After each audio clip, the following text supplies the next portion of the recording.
Welcome back, everyone. In this lecture, we're going to very quickly cover what sets are. And sets are unordered collections of unique elements. And this basically means that there can only be one representative of the same object. So you can't have the number 2 in there more than one time, or the letter A in there more than one time. Let's see some examples of how to work with sets in the Jupyter Notebook. To begin, let's create a set, and we can do that by saying my set, or whatever variable name you want, is equal to set, and then open and close parentheses. So right now we have my set, and it's just an empty set, so it returns back set.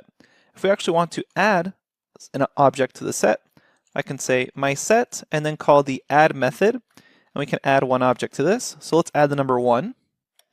And now if I take a look at my set, I see it has the number 1 there. Now notice it looks like it's a dictionary because of these curly braces, but it's not because it doesn't have key value pairs. It's just unordered collections of any items you want.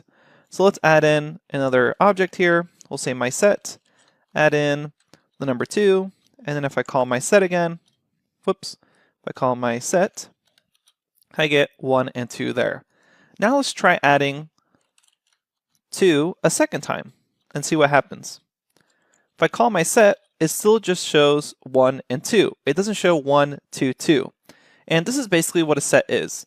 It has to be unique values in there. If you try to add a value that's already in the set, it won't repeat it. It'll just say, hey, we already have that value in there. I only accept unique values.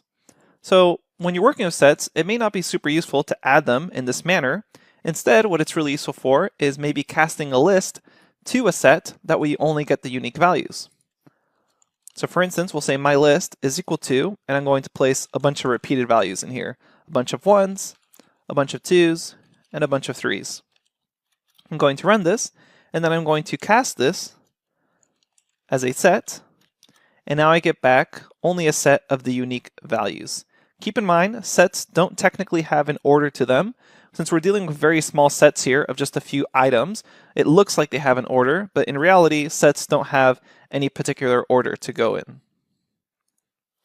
For now, that's all you need to know about sets. We won't really touch upon this object or data type again until much later in the course. Since we're just beginning, it won't be very useful to us now, but later on we'll be able to see different use cases for it. Again, remember just that sets are unordered collections of unique elements. Thanks, and we'll see you at the next lecture where we discuss booleans.